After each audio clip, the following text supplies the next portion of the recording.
Good to see you. Thank you so much, guys. Thank you. Scoot over. Yes, sir. You bet. Everyone, can we take one step to your right?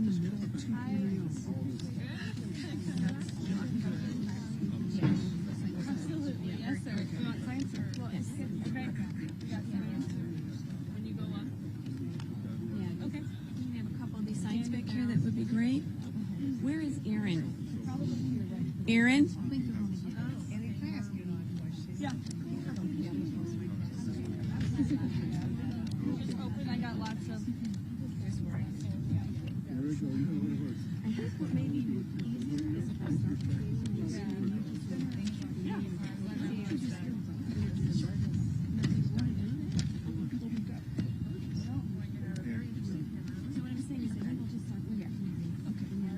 Okay.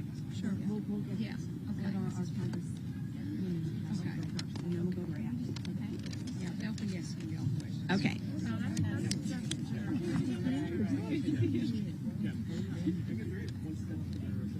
One step this way. One step this way. Okay. All right. I'm just checking 1, 2. We're about ready to get going if you all are ready. We have 4 congressional. Yes. Okay. All right. Well, if we're ready to get going, I will officially welcome the press. Thank you so much for showing up. We do appreciate taking time out today to cover this. Good afternoon. Thank you all again for coming. My name is Debbie Krolitis. I am the Vice President of Moms for America, a national movement of moms reclaiming our culture for truth, family, freedom, and the Constitution.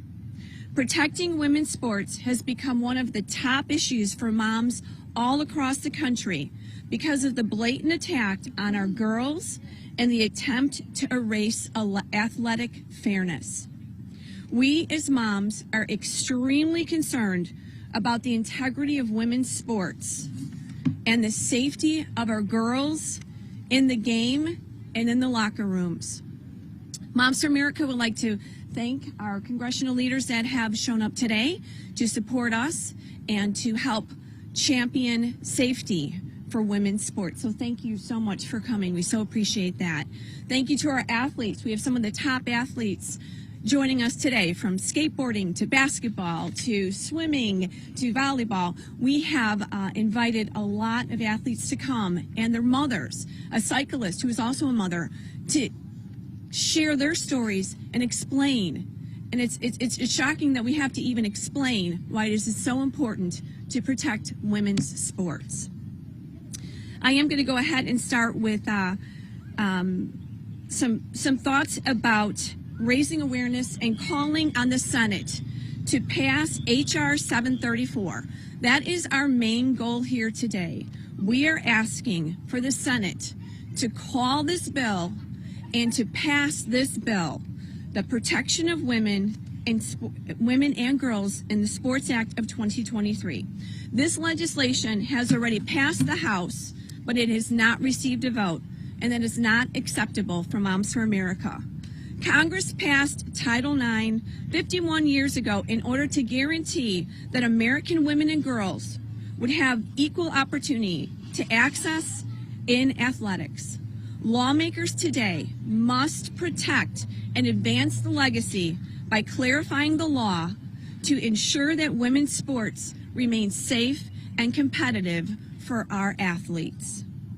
I would like to go ahead and start our press conference welcoming the rock star from Illinois, my home state, Representative Mary Miller. And then we will go ahead and hear comments from our other congressional leaders. So I will go ahead and start with you, Representative Miller. Thank you so much for being a co-host on this. Okay.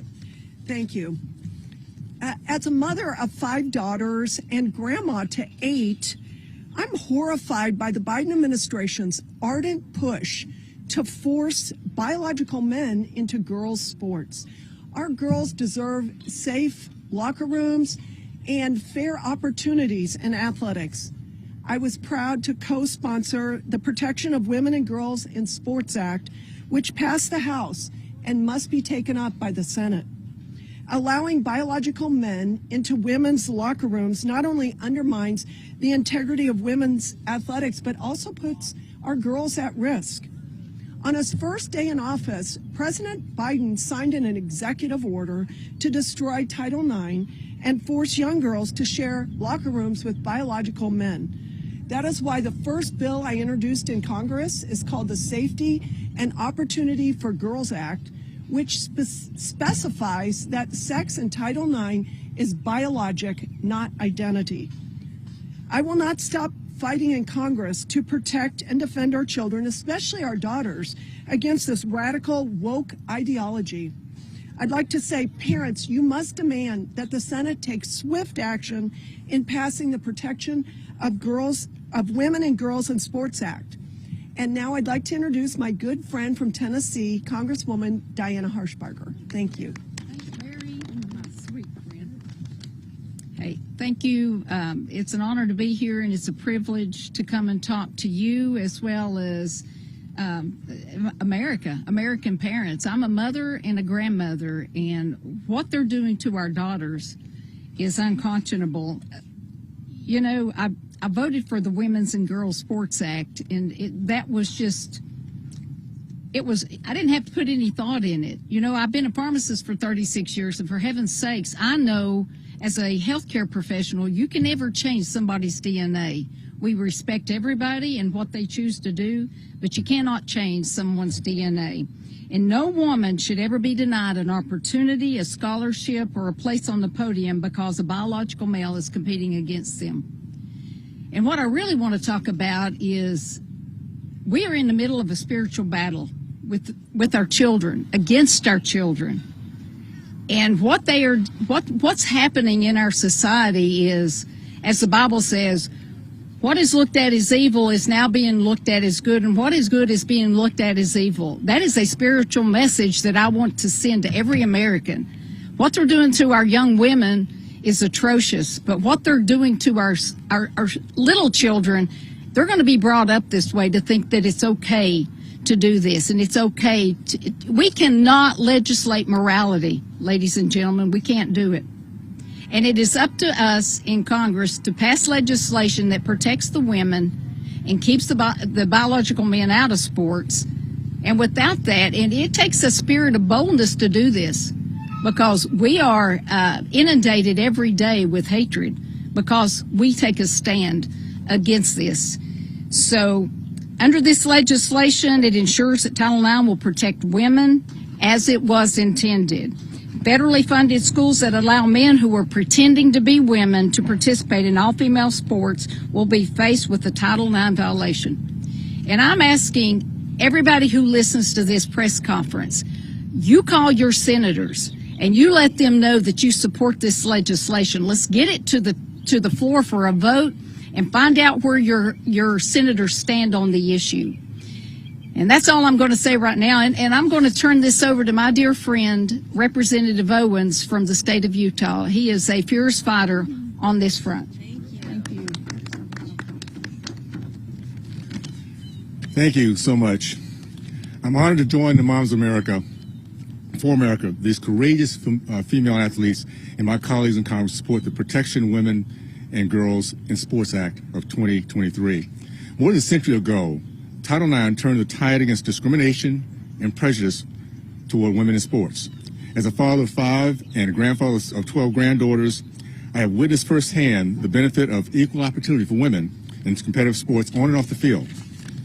The Biden administration has an all-out assault on Title IX protections for women and girls, and sports has eroded the progress of women and have made sports an affront to our nation's founding principles of meritocracy, hard work, and fairness.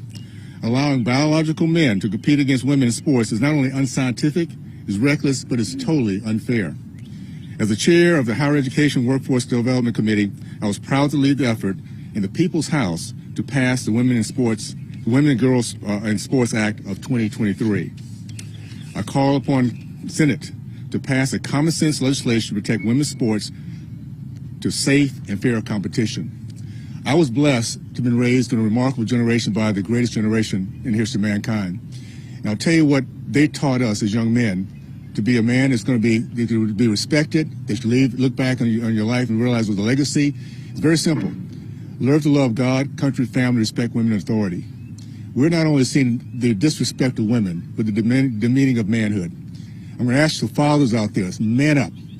Watch your daughters and see if they're competing against, and if it's not fair, man up. Have the courage to stand up and fight for them. If we get to the point where men sit back, cowardly allow women to be disrespected, to be treated unfairly, to steal their dreams and hopes, we have lost our society. Men, stand up, man up. It's a time for us to go against this evil ideology that's going to impact our country forever. We cannot let it happen. And we're determined here in the Congress not to let it happen. Thank you. I want to introduce my good friend, Doug. Councilor, come on up. Well, good afternoon. I'm proud to stand here today for Moms for America. I guess as a dad for America too. Is that an associate? So our bottom line here is we urge the Senate to take this legislation that the House did, take it up, and show us where you are. As my good friend Burgess just said, for the guys, man up. But for everybody, tackle this issue and look at it. And ladies, I'm sorry that we even have to be here today or in the past to do this. It defies common sense. It defies any kind of logic. Indeed, it's not even just ideological. This is a spiritual battle. And so for us to even have to contemplate that, let's have men play in women's sports or men take part in women's activities. In many ways in society we differentiate because people have differences. We have different weight classes in boxing. You have junior varsity versus varsity in high school. You have age ranges where people compete at the level they're supposed to. Well, the same goes with gender or sex. Women's divisions and men's division. There's differences. There's nuances. And, it's nice to have them have their own categories. Women's figure skating is one of the most beautiful things you'll ever see. I don't want to watch some man try and do that. So it's really a matter of respect and getting back to common sense. Why we're wasting America's time contemplating that men should be in women's sports or other women's places like that is ridiculous. This should have been like a 30-second question. Yeah, should we have men in women's places? No, it's that easy. Yeah, there's so much confusion these days in our society over just about everything. It used to be bedrock issues, bedrock knowledge, and we keep playing this game. So, ladies, I urge you to keep standing in there and fighting for what you're talking about. You make me proud, and I'm proud to stand with you. And I know there's some really hard decisions that are some of our girls and women in sports have to deal with, such as you show up to a track meet or a swim meet, and you see males basically on the stand or on the lane next to you here. Maybe more and more girls and women. I know it's a horrific sacrifice. Maybe you just need to walk away from that competition and say, you know what, we're not going to be subjected to the humiliation of this. That's not for me to say. That's for them to decide, because training for any level, whether it's Olympics or NCAAs or high school, I know a lot of hard work goes into that. So God bless all our women and girls and the Moms for America that are bringing this battle forward. And I hope we can put an end to this nonsense. You can get back to doing the normal things in life, like working for scholarships, working to graduate from school, working to raise your kids, and lead a normal life. So with that, again, I'm proud to stand with all these ladies and girls in sports. And I'd also like now at this point to turn it over to a young lady I've gotten to know just a little bit in this process too, that I'm proud to know, and her efforts are not unnoticed. Macy Petty. Thank you so much. Thank you. Hello, everybody. I want to thank you all for being here. Thank you so much, Moms for America, for allowing me to come and tell you my story. My name is Macy Petty, and I'm an NCAA scholarship volleyball player. But more importantly, I'm a young woman who believes in the power of recognizing and honoring femininity. Something I'm crazy for speaking up while I'm still in my sport. Many have been threatened to stay silent, but I refuse. It's just too important. In the next few minutes, I'm going to share my story with you and shed light on the challenges faced by female athletes and emphasize the importance of preserving women's sports for the sake of fairness, safety, and the future of all young girls who dream of playing sports reserved for them. As I noted, I'm a college athlete. This is something that did not come easy, and that many were not willing to make the sacrifices that I was to achieve. In fact, only about 2% of high school athletes go on to receive an athletic scholarship. But while there are already a limited number of girls' roster spots in college, men are increasingly stealing these reserved opportunities. The intrusion of males in female athletics undermines fairness and possesses a direct threat to the integrity of competition. And I've sadly had to experience this. In high school, I was at a club tournament trying to get noticed and get a scholarship. Lots of scouts were there. I mean, a lot. Like, this was not one opportunity that I had been waiting forever for. But when I walked up to the court, there was something different. I looked on the other side of the court, and on the other team was a very tall and athletic man. I did not sign up to be in a co-ed league, and there was male courts just across the convention center. Now, I'd like to note, those male courts on the other side of the convention center had nets over 7 inches higher than the female net that I was playing on. Despite this, the ruling authorities decided that this boy's feelings overrode our opportunity to play in a female-only league. This athlete played on a net 7 inches shorter than he should have as a man, and with his biological advantages, he wooed the college scouts. I hate to think of what young lady was passed over to make room for him on their college team. Does this sound right to you? Is this the future of women's sports that we want to create for young girls? This is the future that some are fighting for. A future where countless girls have stories just like mine.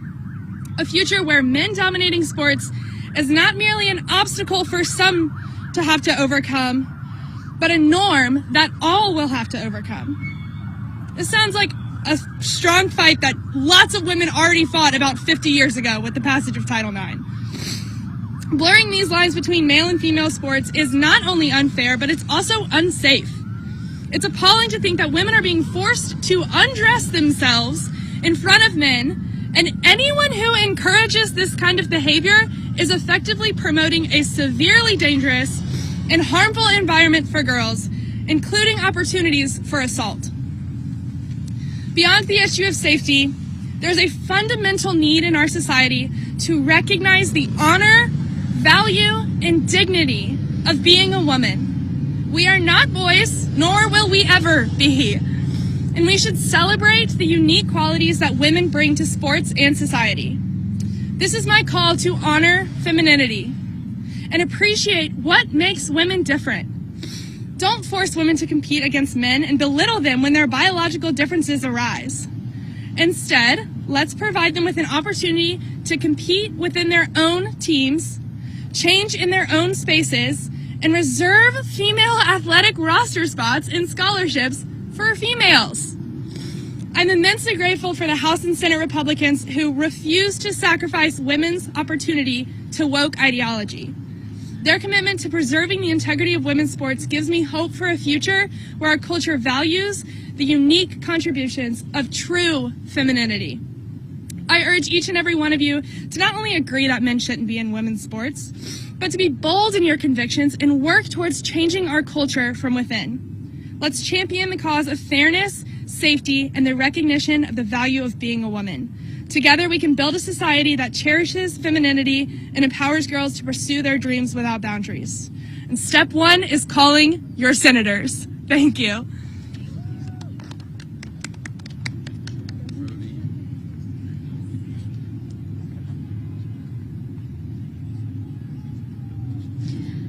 Good afternoon. My name is Evie Edwards. I'm a wife, mother, and a registered Democrat.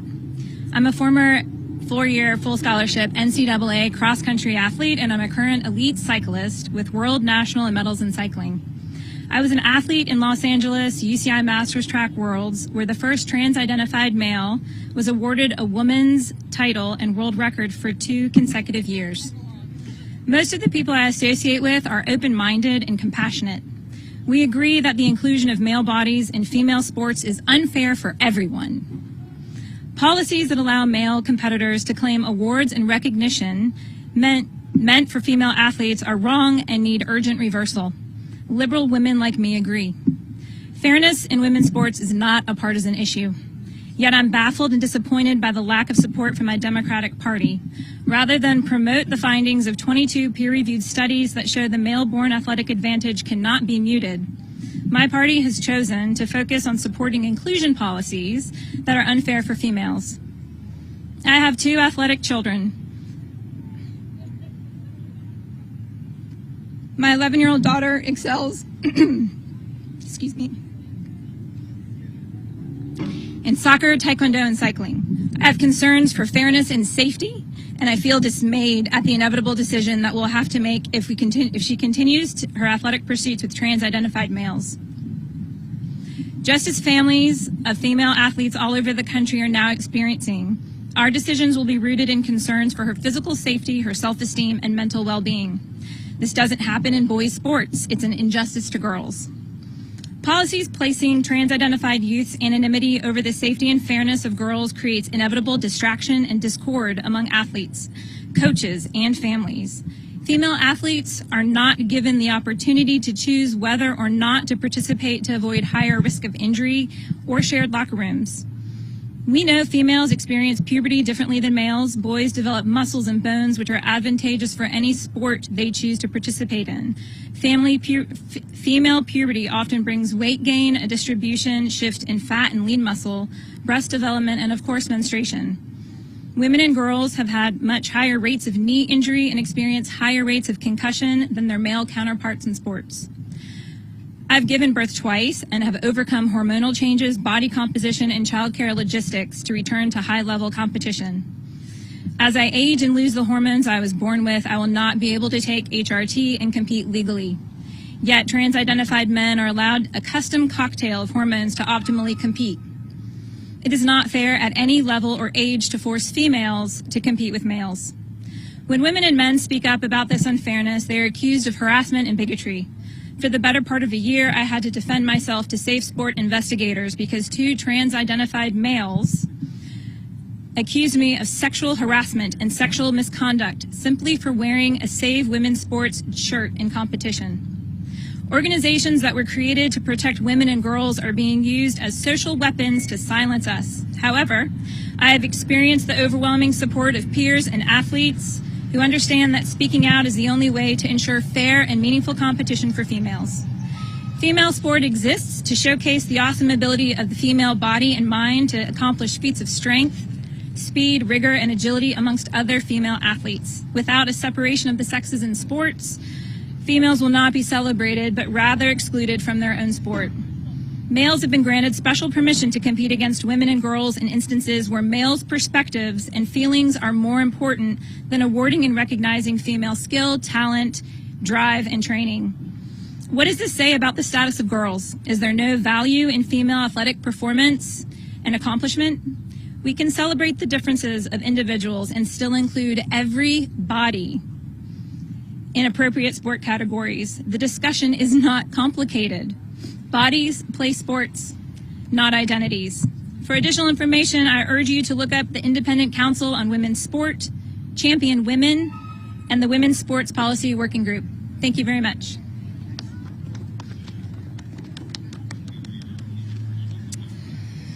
Good afternoon, everyone. My name is Abby Carr, and I am an NCAA D1 swimmer, an Olympic trials qualifier, and a 2022 conference champion. Thank you all for being here today. Thank you, Moms for America, and thank you for allowing me to share my experience as both an athlete and a woman. My journey in women's athletics began when I was just 7. I have been fortunate enough to compete at the national level for the past 6 years, spending upwards of 20 hours in the pool weekly to reach my lifelong goal of Olympic trials in 2021. Competing for my private high school, my neighborhood pool, a nationally recognized club team, and now a D1 women's swimming program, my journey in athletics has been far-reaching and indubitably formative in shaping the steadfast woman I am today. Today I have a brief but powerful anecdote rooted in empirical fact regarding my experience as a female swimmer for all of you. In December of 2015, at age 12, I went 2 minutes and 5 seconds in the 200 butterfly. This was not only a meet record, but it was faster than all of the 11-12 boys who competed in the race. Now let's look at the same race, 200 butterfly, last year in 2022. At conference championships, my time, 1:57, was the top time in the league. Over the course of the 7 years in between those two races, I trained upwards of 20 hours a week, waking up some mornings at 4:30 a.m. to get to the pool before school, only to go back after school and train another 2 hours in the afternoons. This was a gradual process, chipping away slowly and painfully at my time, sometimes only improving by a matter of milliseconds. This year at the league championships, the male time that won was a 1:42. That is a difference of 15 seconds. This means the top male swimmer in the league beat me by over an entire length of a 25-yard pool. Matter of fact, my time would not have even qualified to be recruited for a men's team in D1 swimming, let alone be competitive with other male swimmers in the league. Now let us briefly return to 2015. When boys began beating me for the first time in my life, I was about 13 years old. I can distinctly recall a time where my coach pulled me out of the pool during a practice where I was showing increasing frustration at the reality that the same 3 boys I had trained with my entire life were now beating me for the first time in practice. I could no longer pace with them. I will never forget my coach telling me that the days of me beating these boys, or any boys for that matter, had ended. They were simply growing faster and stronger. It's just puberty, he said.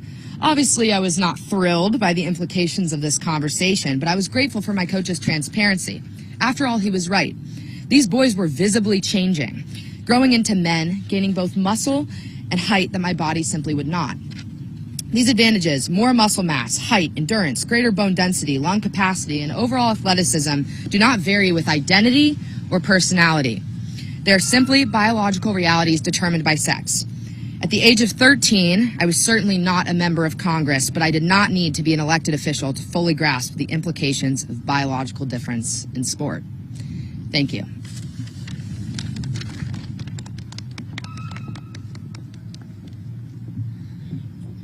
Good afternoon. My name is Taylor Silverman, and I'm a skateboarder.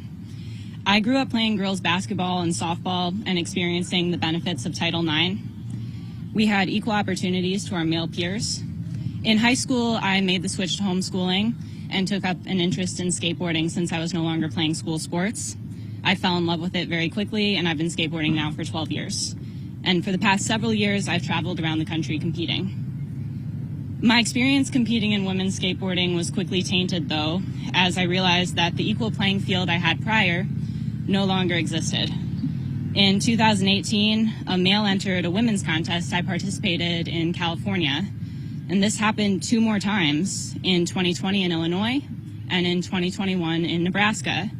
And both those times, I was bumped from first place to second, and it was a different male each time. I was never asked if I was okay with this or forewarned, and if I had been, I would have said absolutely not. So after the 3rd contest, I finally decided to speak up. But when I reached out to contest organizers at Red Bull and raised my concerns about fairness and about my paycheck being cut because the male athlete received $5,000 of the prize money that was intended for female athletes, I was completely ignored. I watched this become a common occurrence in women's skateboarding, and I heard stories of it impacting just about every other sport on all levels. I knew that many other female athletes were going through the same thing, and young girls were missing out on ever experiencing the fairness and equal opportunity that I had experienced in sports as a child. Going through this was mentally tormenting. Watching as no one stood up for me and being ignored when I tried to speak up for myself made me feel worthless in a space that was supposedly created for people like me. I felt a moral obligation to do my part to bring an end to this and to share my story. So I posted it on social media, and it immediately went viral. Though some people tried to bully me into silence, they were vastly outnumbered by people supporting me. And I realized that this issue was much larger than I originally had thought. But the most important part of my experience is that it's not unique. And if nothing is done to restore the integrity to women's sports, there will be countless female athletes who face the negative impacts of males invading our space. At 28 years old, I'm well aware that I'm not going to be competing in skateboarding contests for my whole life. So I'm speaking out for all female athletes. and for the next generation of girls. It means the world to me to be here with Moms for America because my goal is to become a mom. I was raised by a single dad, so it was important to both my father and I for me to have positive female role models growing up. Sometimes this was my grandma, my older sister, teachers, coaches, even babysitters. And I believe having these strong women in my life, along with having a phenomenal father, has shaped me into the woman that I am today. And after my experience, I could not help but to think about how I would feel if I had a daughter go through this one day. How would I tell her that I hadn't spoken up for myself when it happened to me? What sort of example would that set for her? I think this experience has given me a very small glimpse of what it's like to make sacrifices as a parent, something that the mothers here today do every single day. And I view all the women behind me as role models too. So I thank you guys. And I hope that one day when I have children of my own, that they understand what I'm doing here today and they view me as a role model as well. I'm here to urge the Senate to vote to protect girls and women in sports, to vote like your daughter's rights depend on it, because they do. Thank you.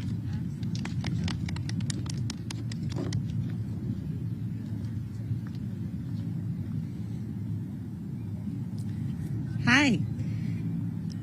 First of all, I wanted to thank Debbie and Moms for America for inviting my daughter Cassidy and I to join them today. We're very honored to be here. My name is Janet Comer. One of the greatest privileges of my life has been to be a mom. I have 3 children. My son Justin is 30, my son Evan is 25, and Cassidy is my baby girl. As mom of a female athlete, one of my greatest concerns for the safety and well-being of young women forced to compete against biological males. There's increased risk of injury, both physical and emotional. There's loss of scholarships, and there's a minimizing of years of hard work that these young women have put into improving themselves in competition. Being forced to change in a locker room with men is wrong.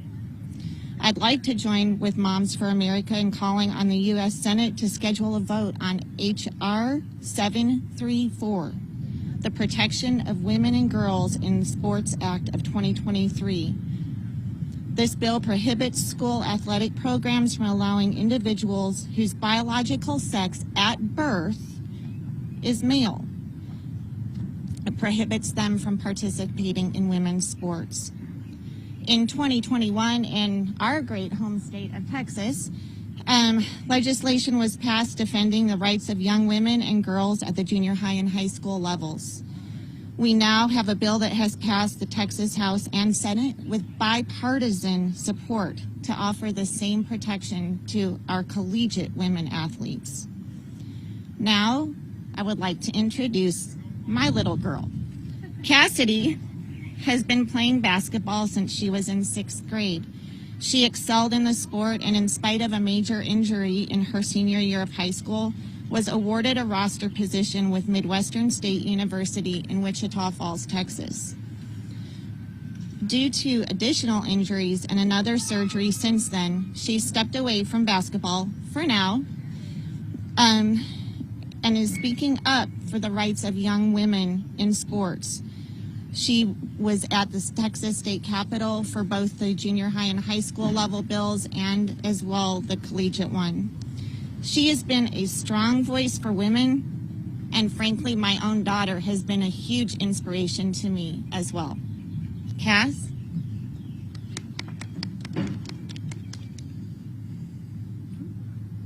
Sorry. Hi, my name is Cassidy Comer. I am a former collegiate basketball player, having played at Midwestern State University in Wichita Falls, Texas. I'm honored to be here today among some really awesome ladies and some really great athletes in order to share my own experiences, as well as speaking on behalf of so many other women who feel the same but don't have the same voice. I have played basketball since I was 11 years old. As I started to play AAU basketball, I chose to practice and scrimmage against male athletes and male basketball players in order to better my skills and in order to get stronger on the court. I distinctly remember on several occasions my high school team chose to scrimmage against a junior high boys team. and we got beat. I was one of the younger girls on that team, ranging from ages 15 to 17 or 18, and we were beat by a team of 12 to 13-year-olds. Looking to another example of the same concept, the U.S. women's soccer team was beat by a team made up of just high school boys. How can we say that this is justified when we see so many examples of the same thing happening? As I continued to play in AAU basketball, I chose to practice several times against the boys' team on my club. I walked into that practice not knowing what I might expect, but as a competitive athlete, it was humbling to say the least. Giving it my all as I ran up and down the court in the full court drills, I saw the men to my left and right running with ease to keep up with me. As we began the position-specific drills, I quickly became aware of the immense strength difference as well. I, who would have posted up girls of comparable size with confidence, was getting demolished by guys that weren't even going to play at the collegiate level. A tactic that is used in many of the Division I colleges around the country of recruiting men to play as a practice team for the girls to go up against is another prime example of this same thing. In the process of making these practice teams, the coaches don't have to recruit from men who didn't make the men's team. They can recruit from boys who choose to play at the intramural clubs and may not have even played in the high school level. And even then, they have to be reminded to go easy on the girls.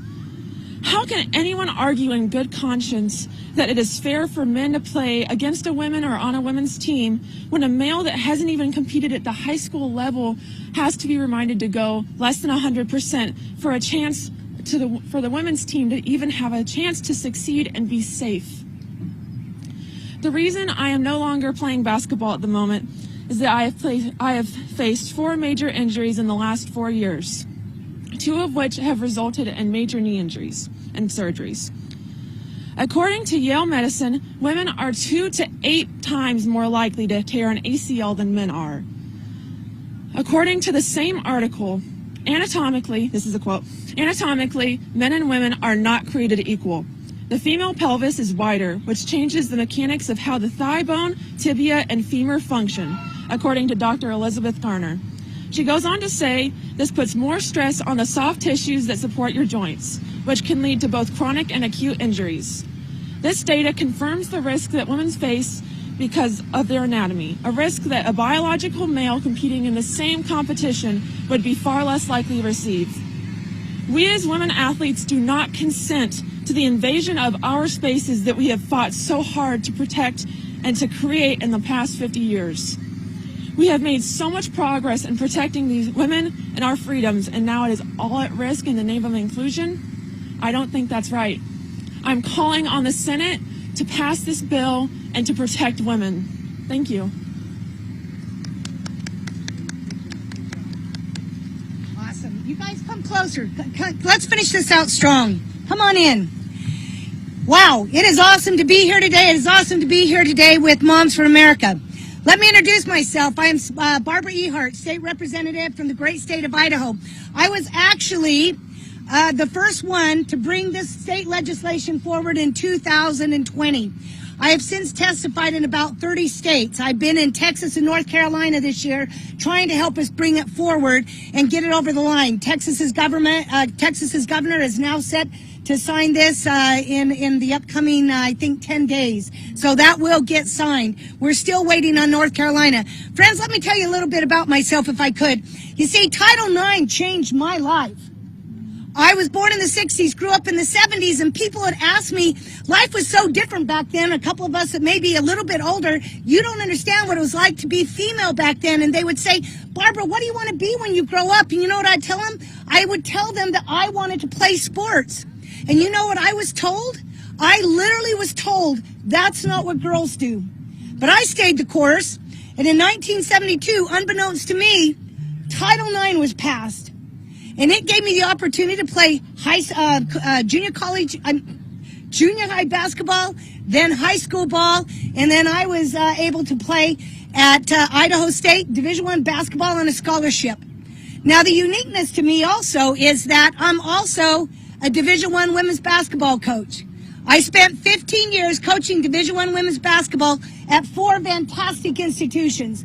UC Santa Barbara, BYU, Washington State, and then as a head coach at Cal State Fullerton. And I'm just telling you that to see what's happening right now, to see our opportunities being taken away is a travesty. I spent years fighting for opportunities for our girls and women, and now we're going backwards. But let me explain a little bit, something that maybe you have or haven't thought about. You see, when I was when we brought this legislation forward in 2020, there was a man who had started track at University of Montana named John Eastwood. Well, John decided to become John's last year, much like Leah Thomas, who, as Will Thomas, competed for 3 years at Penn, and the last year decided to compete as Leah.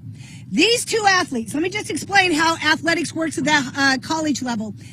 We are a repeat and repeat. And if these two athletes decided their freshman year to compete instead of their senior year to compete as women, let me tell you what the universities would have been forced to do. They would have been forced to go out and find another male to be able to compete, because you know what the other side tells you? They're telling you it's just about humanity and it's about inclusion and it's about community. Folks, I'm telling you, that's not true at all. When it comes to athletics, when it comes to keeping your job, it is about winning. If it wasn't about winning, players wouldn't get cut and coaches wouldn't get fired. It's about winning. Make no mistake, and we cannot compete with the male counterparts. And we shouldn't be asked to compete with the male counterparts. That's not right. You know, when we have to remember, we're 50% of the population. Do not keep discriminating against us. And as of right now, like my friends back here, like Moms for America, we're calling on Mitch McConnell as the leader to lead, to be courageous. Courage begets courage. Right now in our states, we have 21 states, about to have 22 states that have passed this legislation. You know what's happened lately? Democrats have crossed over. Why? Because 80% of the population believes it's the right thing to do. We had Democrats cross over in Louisiana. Democrats cross over in Kansas. Tulsi Gabbard started it. Just recently in Alabama, when they added higher ed, in Alabama, we had 17 Democrats cross over in the House. 7 voted present. 2 voted present on the Senate side, and I think 2 voted in favor of this. Same thing happened in Texas. 10 crossed over. 10 Democrats voted yes. 2 voted present. 2 voted present on the Senate side. People, it's a movement. Mitch McConnell, step up. Be courageous. And again, Moms for America, thank you so very much for inviting all of us. Fantastic. And thank you guys for being here. This is just a fantastic opportunity to gather again and remind us why this is important. Thank you so very much. Thank you. Thank you. Boy, that's a tough act to follow. You can see why, literally, we personally called each of these athletes to come and speak and share their story. Thank you, Representative. I mean, we met her a couple years ago, and she was on our Moms for America podcast, and we just thank you so much, Representative, for championing this in your state. Thank you to all the legislators that are championing legislation in their states to save women's sports. So in closing, again, thank you to all of our athletes. Thank you for using your voice. I know this can be difficult, but we know this isn't easy, but it is necessary. Thank you to our representatives in Congress here that came out tonight or today to champion safe and fair sports for our young girls. We so appreciate that. To those that are watching, we are asking the senators to vote on H.R. 734, the Protection of Women and Girls Sports Act of 2023. The reason why I'm mentioning this is that moms who are watching, our Moms for America, we are going to put the pressure on the Senate to pass this bill. That is what we are doing here at Moms for America. We are raising awareness and we are asking for that vote to be passed. Here's the bottom line. This generation and future generations will have their hopes and their dreams of female competitive sports completely shattered. It is up to us as mothers, as athletes, as moms and dads to protect women's sports and ensure a safe space for women to compete and thrive athletically. Thank you for joining us. Moms for America is going to be championing and protecting our girls and women's sports. It's not the last of us. Thank you.